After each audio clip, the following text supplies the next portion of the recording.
तिला पाडायचं म्हणून पाडवीमध्ये माणसं पाठवायची. मला नको ही पोरगी. ही तुमची नारी शक्ती आहे. माझ्या सहकारी भगिनी आहे तिथं, संगीताताई वगैरे, एक कुणी माझ्यासोबत आले त्यांना दमदाटी करायची. त्या सक्षणासोबत फिरू नका. ही नारी शक्ती. वा रे वा नारी शक्ती. मला खरंच सांगायचंय महाराष्ट्रातल्या तमाम जनतेला, हे लाईव्ह रेकॉर्डिंग जात असेल, मी जबाबदारीने बोलते, मी खोटं बोलणारी कार्यकर्ता नाही. त्यांनी एक महिला मुलगी मोठी केली मला असं दाखवा. का हो झेडपी लढवताना तुम्हालाच लढवायचे? माझ्या तेरमध्ये ते शिवाजी तात्या नायकवाडे माझ्या वडिलांचे मित्र आहेत दादा, तुम्हाला माहित असतील. त्यांना घरी बसवलं, मीच झेडपी लढवणार. बरं लढवली ती लढवली, मीच उपाध्यक्ष होणार. आता सुद्धा भाजपचा आमदार आहेत नवरा, पण खासदारकीला मीच उभारणार. ही तुमची नारी शक्ती आहे. लोकांना सांगता मला तुळजाभवानीनं, अरे तुळजाभवानीनं त्या परडीतल्या पिठाची भाकरी खाऊन मी मोठी झालेली आहे. मला त्याचा अभिमान आहे. आणि आम्ही जोगवा जो आहे ना निष्ठेचा मागतोय. हो टाईट कॉलर करून सांगते, पवार साहेबांच्या रक्ताच्या नात्यातली नाही, पण पवार साहेबांच्या खांद्याला खांदा देऊन उभे, कारण मी छत्रपती शिवरायांची हिरकणी आहे हे मला सांगायचं.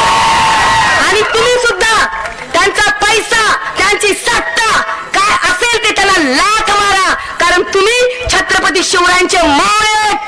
त्यांना सांगा तुम देखना आंखों से, अरे ओमराजे आएंगे लाखों से. दादा मला असं वाटतं जास्त बोलायची गरज नाही. लोकांना सगळं माहीत झालेलं आहे, सगळ्यांना माहीत झालेलं आहे की जनतेला काय पुढे चित्र आहे. ते चित्र समोर आहे तुमच्या. नाही नाही असू द्या, काय होत नाही, आपलेच बंधू आहेत ते, असू द्या. मला सांगायचंय माझ्या जिल्ह्यातल्या जनतेला, तुम्हाला फसवण्याचा जोरात कार्यक्रम चालू आहे. अरे महिला तरी साड्या दररोज कमी बदलतात, एवढं पक्ष बदलणाऱ्याला तुम्ही उत्तर द्या. 5-5 वर्षाला पक्ष बदलायचे, तुमच्या समोर यायचं, विकास करायचा आहे. काय विकास करता? कसला विकास करता? त्यांच्या गावचे काय केलं? संत गोरोबा काकांच्या मंदिराचं काय केलंय? दवाखान्याचं. त्यांच्या मागून मी जिल्हा परिषद मेंबर असून समुद्रवाणीमध्ये चांगला दवाखाना बांधलाय, तो बघवत नाही. तिथं 100 काड्या करायच्या. हे धंदे जोरात, आमच्या शिवाय कोणी नाही. परंतु ही निवडणूक ऐतिहासिक आहे. ही निवडणूक लोकांनी हातात घ्या. महागाईला उत्तर द्या. शेतकऱ्यांचं काय चाललंय त्याच्यावर बघा. सोयाबीनचा भाव काय आहे? मी सोयाबीन, माझे वडील घेतात सोयाबीन. अक्षरशः 4,542 सोयाबीन झाले. तुम्ही म्हणतात मोदीने 2,000 टाकले. अरे कोण मोदी? तुम्हाला मोदींचं का कौतुक वाटतं? मागच्या पंचवार्षिकला तेच का? घरच्या माणसाचं कौतुक नाहीये. हे म्हणजे जुनी म्हण आहे, तुमच्या भाषेत पटेल असं सांगते, घरची फाटक्यात राहील तरी चालेल, शेजारीला लुगडं मीच नेला. असं तुमचं मोदींच्या बाबतीत आहे. गायकवाड साहेब बरोबर आहे का नाही मला सांगा तुम्ही? तुम्हाला गुजरातच्या मोदींचं कौतुक, अरे आपल्या शरद पवार साहेबांचं कौतुक करा. महाराष्ट्राचा सह्याद्री आहे आणि दाखवून द्या देशाला, महाराष्ट्राला गुजरात चालवू शकत नाही. बाळासाहेबांचा छावा उद्धव बाळासाहेब ठाकरे जिवंत आहे. दाखवून द्या की आमची माणसं जिवंत आहे. मराठी माती कोणासमोर झुकत नाही. पैशाने जरूर गरीब असू, 50 खोके एकदम ओके. अरे 50 खोके जे 50 खोक्यात विकले जातात, तुमचा काय मान सन्मान करणार आहेत? उलट फाटक्या मळकट धोतातला माणूस कष्ट करतो, त्याचा मला साथ अभिमान आहे, कारण तो विकला जात नाही.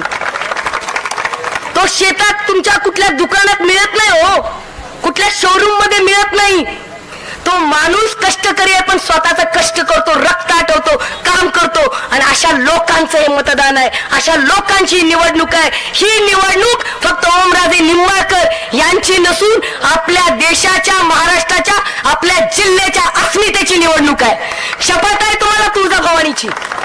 तुळजाभवानी पण सत्याच्या, प्रामाणिकपणाच्या निष्ठेलाच बळ देणारी आहे. छत्रपती शिवाजी महाराजांना लढण्याचं बळ दिलं. लाखोंची मुघलांची फौज परत पाठवली. त्या आई भवानीच्या मातीतले आपण लोक आहेत. मला एवढंच सांगायचं तुम्हा सगळ्यांना, तुम्ही सगळेजण हातात मशाल घेऊन जोरात तुतारी वाजवा. माझं असं मत आहे, तुतारी वाजली पाहिजे आणि गद्दारी गाजली पाहिजे. जास्त बोलणार नाही. थँक्यू. जय हिंद, जय महाराष्ट्र. धन्यवाद ताई.